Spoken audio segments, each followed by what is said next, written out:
AI corona కంటే danger. Nemalla ఏడుపులు, జింకల పరుగుల వీడియోలు ఫేక్. కంచె గచ్చిబోలు భూములపైన తప్పుడు ప్రచారం. ఆర్టిఫిషియల్ ఇంటెలిజెన్స్ సృష్టించిన మాయాజాలం. లేనివి ఉన్నట్టు, ఉన్నవి లేనట్టు క్రియేషన్. నిజం తెలిసేలోపు అబద్ధాలు వైరల్. జాతీయ స్థాయిలో ప్రచారం, ప్రభుత్వానికి సవాల్. సెలబ్రిటీలు, ఇన్ఫ్లుయెన్సర్లు సైతం ప్రభావితం. డీప్ ఫేక్తో దేశాల మధ్య యుద్ధాలు వచ్చే ప్రమాదం. కంచె గచ్చిబోలిపైన సీఎంకు అధికారుల వివరణ. ఫేక్ కంటెంట్ తయారీపై దర్యాప్తు, కోర్టుకు విజ్ఞప్తి. కనిపెట్టే సాఫ్ట్వేర్, హార్డ్వేర్ టూల్స్ తెప్పించండి. ఆఫీసర్లకు ముఖ్యమంత్రి రేవంత్ రెడ్డి దిశానిర్దేశం. అసలు ఎట్లయిపోయిందంటే ఏది నిజమో ఏది అబద్ధమో చెప్పలేనటువంటి పరిస్థితి వచ్చింది. అసలు మీరు గుర్తు కూడా పట్టలేరు. ఒకసారి అమెరికా మాజీ అధ్యక్షుడు బరాక్ ఒబామా, ఆయన మీద ఒక వీడియో రిలీజ్ అయితే ఆ వీడియో అన్నది కాదని ఆయన అది ఏఐతో తయారు చేసిన వీడియో అని చెప్పుకోవాల్సిన పరిస్థితి. అట్లా ఒక 2-3 హీరోయిన్లకు కూడా అనుభవం ఎదురైంది.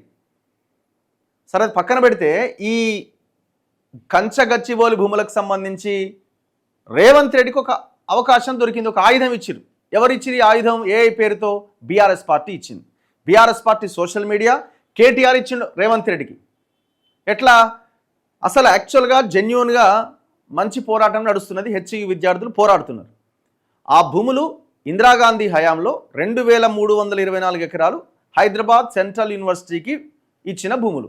గెజిట్ కూడా ఉన్నది, అది ఓపెన్ సీక్రెటే, అది ఇంక చెప్పాల్సిన అవసరం. దాని తర్వాత చంద్రబాబు నాయుడు ఒక 400 ఎకరాలు లేపేసి వాడు బిల్లిరావు గారికి అమ్మిండు.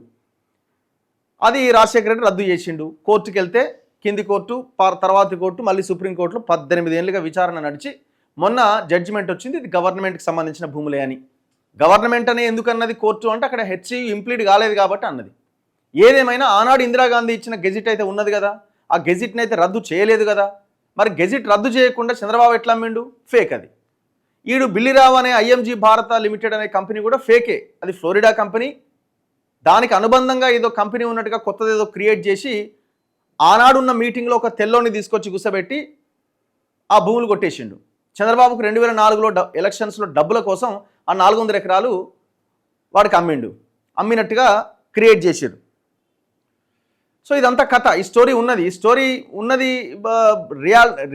నిజమే కాబట్టి ఆ భూములు ఎవరివి? హైదరాబాద్ సెంట్రల్ యూనివర్సిటీ భూములు. దాని తర్వాత 400 ఎకరాలు అట్లా వదిలేయడం వల్ల చెట్లు పెరిగినాయి, అడవిలాగా తయారైంది. అందులో కొన్ని వన్యప్రాణులు కూడా ఉన్నాయి, వాస్తవమే అది. ఇది ఆల్రెడీ స్టూడెంట్స్ కూడా ఫైట్ చేస్తున్నారు. ఈ ఫైట్ని ఎట్లా తీసుకెళ్లాలా? విద్యార్థులకు వదిలేయాలి. మీరేమన్నా చిత్తశుద్ధితో చేయాలి అనుకుంటే వాళ్ళకి మద్దతుగా నిలబడాలా. మీరేం చేసారు? ఇగో ఇట్లా ఈ ఫేక్ ఇట్లా ఉంటుంది అన్న జింకలు ఇట్లా ఆ జేసీబీ పెట్టగానే ఇట్లా ఎగురుతున్నాయట, నెమళ్ళు ఎగురుతున్నాయట. ఇట్లాంటి ఫేక్ కంటెంట్ తయారు చేసి వాళ్ళ రేవంత్ రెడ్డికి ఒక ఆయుధం ఇచ్చారు. ఏమని? మొత్తం వీడియోలు ఫేక్ అంటాడు ఆయన. అంటే అసలు ఉద్యమాన్ని, అసలు పోరాటాన్ని పక్కదారి పట్టించింది కేటీఆర్. మరి ఇది వీళ్ళు కావాలని కలిసి కూర్చొని రేవంత్ రెడ్డికి లాభం జరగాలని కేటీఆర్ చేసిండా, ఇంకెవరైనా చేసిరా అనేది మరి అట్లా కూడా ఉండొచ్చు. ఎందుకంటే ఇది భూమి కదా. ఆయా కంపెనీలు ఎవరెవరికైతే కట్టబెట్టాలనుకుంటున్నారో వీళ్ళ భూమిని, ఆ కంపెనీలు బీఆర్ఎస్కి దగ్గరే, కాంగ్రెస్కి దగ్గరే, బీజేపీకి దగ్గరే. ఇంకా చాలా వీడియోలు ఉన్నాయి. ఇగో ఒక వీడియో వస్తుంది చూడండి.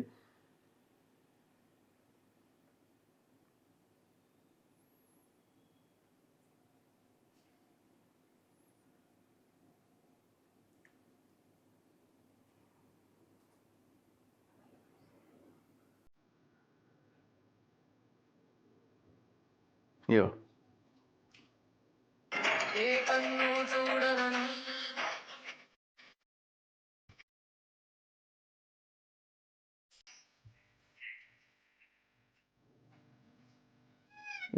ఇది ఉంటా అదండి, ఇది ఈ ఫోటో.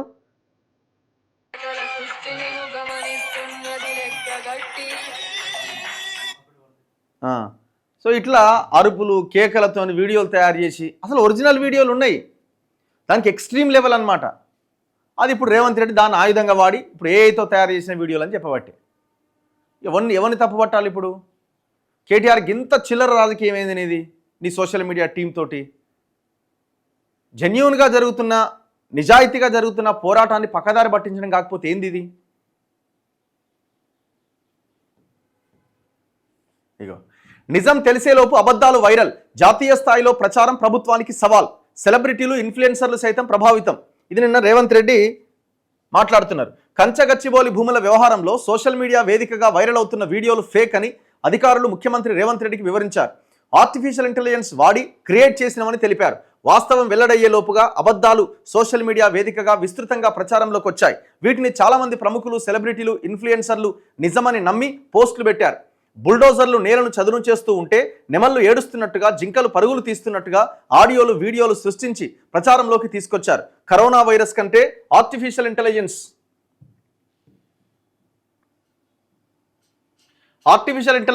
టెక్నాలజీ డేంజర్గా తయారైందని, ఈ ఫేక్ వీడియోలు జాతీయ స్థాయికి వెళ్లడం రాష్ట్ర ప్రభుత్వానికి సవాల్గా మారిందని పేర్కొన్నారు. ముఖ్యమంత్రితో సచివాలయంలో శనివారం జరిగిన రివ్యూ సందర్భంగా ఆఫీసర్లు అనేక వివరాలు అందించారు.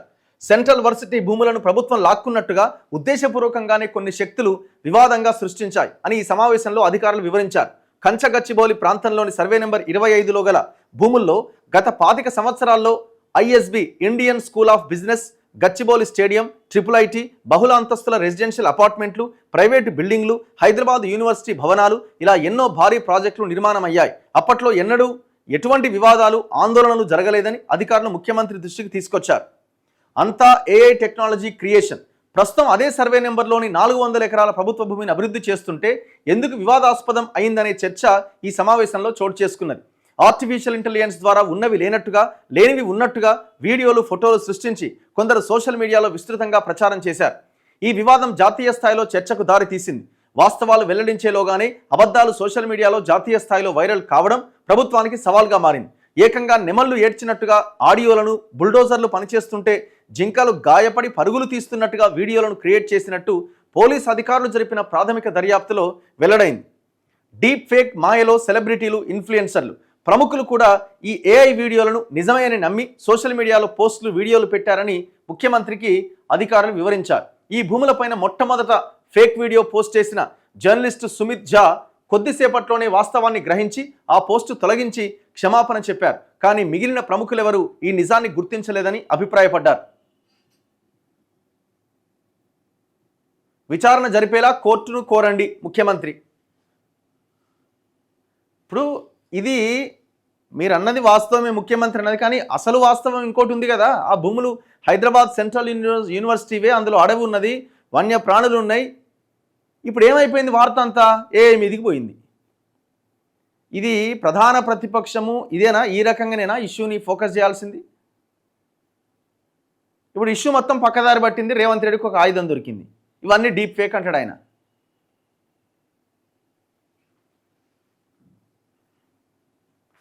మరి ఎంతమందిని అరెస్ట్ చేసిరండి? అరెస్ట్ చేసి లోపల పడేయండి. ఎవడోడు తయారు చేసిన వాళ్ళందరినీ అరెస్ట్ చేసి లోపల పడేయండి.